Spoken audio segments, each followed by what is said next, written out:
বাবা জীবন, আমার খুব কষ্ট হচ্ছে। বাবা তুই আমাকে এই আযাব থেকে বাঁচা, বাঁচা আমাকে বাঁচা। আব্বা তোমার কষ্ট হইতেছে মানে? আমি তো কিছুই বুঝতাছি না। আব্বা তোমার কষ্ট হইতেছে কেন? তুমি আমারে বলো আব্বা। কি ব্যাপার? বড় ভাই আব্বার কবরের পাশে একা একা কি করতেছে? ব্যাপারটা খুব আমার কাছে আতঙ্ক লাগতাছে। যাই আমাদের হুজুর রে তাইকা নিয়ে আসি গা। হুজুর, একটা সমস্যা হইছে, তাড়াতাড়ি চলেন। আচ্ছা চলো তাড়াতাড়ি যাই।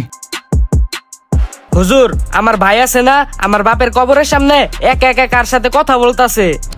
কি ব্যাপার? আর তো কোনো আওয়াজ আসে না। আব্বা সম্পূর্ণটা বলো আমায়। এই যে দেখেন। এই জীবন, এদিকে আসো। কি ব্যাপার, তুমি একা একা কবরের পাশে কার সাথে কথা বলতেছো? তোমার শরীর ঠিক আছে তো? আমি আসছিলাম আমার বাবার কবরটা পরিষ্কার করতে, হঠাৎ করে এই বাবার কণ্ঠে শুনি বাবা বলতেছে আমার খুব কষ্ট হয়। হুজুর আমি কিছুই বুঝতাছি না, আমার বাবার সাথে কি হইতাছে। শোনো জীবন, আমি বুঝতে পারছি এই ঘটনা তখনই হয় যখন কোনো লোকের কবরে আযাব হয়। তোমার জানা মতে তোমার বাবা কারো হক মাইরা খাইছে, কিংবা কেউ কি তার কাছে টাকা পাবে? আমার জানা মতে আমার তো এগুলো কোনো কিছু মনে পড়ে না। ও আমার মাই কইতে পারবো, আমি আমার মায়ের কাছে যাই, তার থেকেই সবকিছু জানতে পারবো। বিষয়টা তুমি যাই না আমার কাছে তাড়াতাড়ি আইসো। আচ্ছা ঠিক আছে হুজুর। ওই ছোট চল। আচ্ছা যাও। এই আম্মা, আম্মা, আম্মা তোমার জানা মতে আমার বাপে কারো থেকে জোরপূর্বক কোনো কিছু নিছে অথবা কারো সম্পত্তি দখল করে খাইছে, এইরকম কোনো কিছু জানো? কি কস জীবন, হঠাৎ কইরা তুই এসব জিজ্ঞাসা করতাছস? জিজ্ঞাসা করতেছি যথেষ্ট কারণ আছে। আমি গেছিলাম আব্বার কবর পরিষ্কার করতে, ওইখান থেকে হঠাৎ করেই বাবার কণ্ঠে শব্দ আসতেছে। আমি খুব কষ্টে আছি, আমি খুব কষ্টে আছি, আমারে বাচ্চা। এখন আমি কি করবো কিচ্ছু বুঝতাছি না। তুমি আমারে বলো আমার বাপে কারো হক মাইরা খাইছে কিনা। আচ্ছা জীবন, তাহলে সবকিছু তোরে বলতাছি, শোন তাইলে। ভাই, আমার তো 28 তারিখে বিদেশ যাওয়ার ফ্লাইট। এই দোকানটা তোমার আন্ডারে দিয়ে গেলাম, তুমি এই দোকানটা দেখে শুনে রাখো। আর শোনো, আমি বিদেশ যাওয়ার পরে টাকা পয়সা পাঠাইলে এই দোকানটা অনেক বড় করিও। আচ্ছা সুলতান, তুই বিদেশে যা, বিদেশ যাওয়ার পর খালি টাকা পয়সা পাঠাবি, দোকানের দায়িত্ব আমার উপর ছেড়ে দে। আচ্ছা ঠিক আছে ভাই। এখন যা, বিদেশ যা খালি।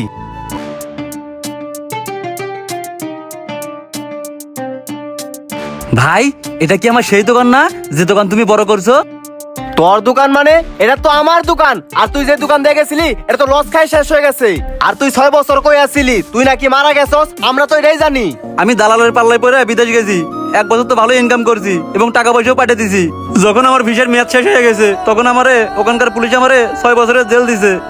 আর আমি কাজ করা অবস্থায় একটা দুর্ঘটনায় আমি আমার পা হারাই। আমি তো আর এখন কোনো কিছু করে খাইতে পারুম না। আমার যে দোকানটা আছে না, এই দোকানটা তুমি আমারে বুঝাই দাও। আমার এই দোকানটা চালিয়ে আমি যেন আমার বাকি জীবনটা পার করতে পারি। আমি মানুষের কাছে ঋণ পাতি করে এই দোকান করছি, আর এত কিছু দেওয়াস না, সব আমার। আমি কষ্টের টাকায় এই দোকান বড় করছি, তোর কোনো দোকান নাই। তুই আমার দোকানে আশেপাশে আবি না, যা। ভাবতেই অবাক লাগে, এটাই কি আমার ভাই? কি ব্যাপার? ওই দিয়ে আবার বাড়ির দিকে যাইতাছে। ওই আবার বাড়ির বাঘ ধরবো, তাড়াতাড়ি যাই। কি ব্যাপার, বাড়ি ঘর উঠান সব এলোমেলো। আমার বাসায় যায় দেখি তো। আজব তো, এখানে তো আমার বাড়ি ছিল, আর আবার বাড়ি ঘর তোর ভাঙ্গা এখানে কে বাড়ি করতেছে? এটা তো মতিউর কাকা বাড়ি করতেছে, 4তলা ফাউন্ডেশন হইব। মতিউর ভাই বাড়ি করতেছে মানে? কিরে সুলতান, তুই এই জায়গায় আইসস কে? এই জায়গাতে তো আমার বাড়ি ছিল, আর তুমি আমার বাড়ি ঘর তোর ভাঙ্গা নতুন করে বাড়ি করতেছো, বুঝলাম না। তোর কোনো জায়গা নাই। আব্বা মরার আগে আমার নামে সব লেখা দেয়া গেছে, এই জায়গা আমার। আর আমার এই জায়গায় আমি বাড়ি করতেছি। বাপ তোমারও আমারও। আমার বাবার সয় সম্পত্তির উপর আমার যতটুকু ভাগ আছে তোমারও ততটুকু ভাগ আছে। আর সম্পত্তি সবকিছু তোমার একার লেগে দিল, এটা তো আমি বুঝলাম না। 6 বছর আগে আব্বা অসুস্থ আছিল, তখন তো কোনো খোঁজ খবর নেস নাই। তোরে ফোন দিছি, ফোনে পাই না। তারপর আমি কষ্ট মষ্ট করে আব্বার চিকিৎসা করাইছি। আব্বা আমার ভালো মনে করছে, তার লাগে এই সম্পত্তি লেখা দিছে। এই সম্পত্তি তোর না, এই সম্পত্তি আমার। তোর যদি বোঝাপড়া করতে হয় তুই আব্বার কবর পাশে যা, আব্বারে জিগাগা যা। ভাই, তুমি যে অন্যায়টা করছো এটার বিচার একদিন আল্লাহ করব। শকুনের দোয়ায় গরু মরে না, যা যা যা, ওই কাজ কর। ওই আমার মায়ের পেটের ভাই হইয়া আমার সাথে এমনটা বাটপারি করতে পারলো। ওই মরলো, আমি ওরে মাফ করুম না। সবই তো শুনলি, তোর বাপে তোর চাচাদের জমি জমা আর যে দোকান আছে সবকিছু দখল কইরা নিজে একাই খাইতো। কি কও আম্মা, আমগো বাপে আমগো চাচার লগে এরকমটা করছে? আমার ভাবতেও লজ্জা লাগতাছে, কেউ কারো হক এইভাবে মাইরা খাইতে পারে? আচ্ছা শোনো, আমি তো আমার বাপের পাপের ভাগিদার হইতে পারবো না। কিন্তু বাপের যে দায়গুলো আছে ওগুলা ঠিকই পরিশোধ করতে পারবো। আচ্ছা থাকো, আমার হুজুরে দেখা করতে কইছে, হের কাছে যাই, পরামর্শ নেই। আচ্ছা যা। হুজুর হুজুর, আমি আমার মায়ের লগে কথা কইছি। আমার মাই কইলো আমার বাপে নাকি আমগো যে দোকানটা আছে ওটা দখল করছে, আবার জায়গা সম্পত্তি হ্যাঁ চাচারে না দিয়া সব নিয়ে নিছে।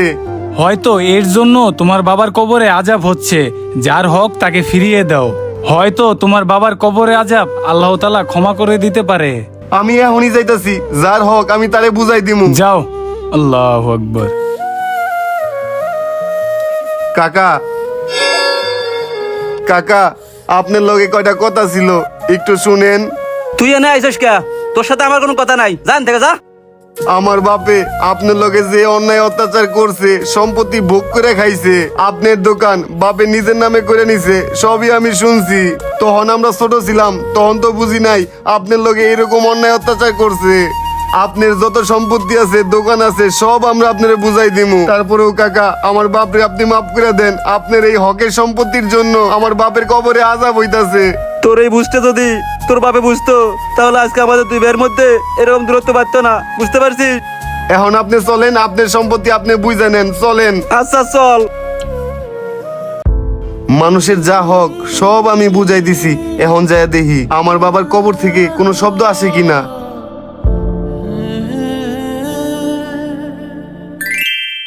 যাক, এখন আমার বাবার কবর থেকে কোনো শব্দ আসে না। আল্লাহ মনে হয় আমার বাবার কবরে আযাব কমাই দিছে। কবরটা পরিষ্কার করি, অন্যের হক যেন কেউ মাইরা না খায়। হুজুর দাঁড়ান, আপনি যেভাবে বলছেন আমি ওইভাবেই কাজ করছি। আমার বাবা যাদের হক মাইরে খাইছে, সবার হক সবার সম্পত্তি আমি নিজ দায়িত্বে নিজে গিয়ে বুঝাই দিছি। হুজুর, এখন আমি কবর পরিষ্কার করতে গেছি, কবরের কাছে গেছি, আর ওই ধরনের আওয়াজ আসে না। যাক, ভালোই হয়েছে। আপনি যেহেতু সবার হক বুঝাই দিছেন, হয়তোবা আল্লাহ তাআলা তার কবরে আযাব কমিয়ে দিয়েছে। অন্যের হক মেরে খেলে আল্লাহ তাআলা কখনোই ক্ষমা করে না। যার হক মেরে খেয়েছে, সে যেই পর্যন্ত ক্ষমা না করবে, সেই পর্যন্ত আল্লাহও তাকে ক্ষমা করবে না। তাই অন্যের হক যেন কেউ মেরে না খায়। আমি আমার বাপের ভুল থেকে একটা জিনিস শিখতে পারছি, যে অন্যের হক কখনো মাইরে খায়া যদি কবরে যায়, সে কবরেও কোনো শান্তি পায় না। হুজুর, আমি কখনোই অন্যের হক মাইরে খামু না। আর হুজুর, আমার বাপের জন্য সামান্য একটু মিলাদ মাহফিলের আয়োজন করছি, একটু চলেন, দোয়া দুরূদ পড়ে দিবেন, চলেন। আচ্ছা চলেন। আল্লাহু আকবার।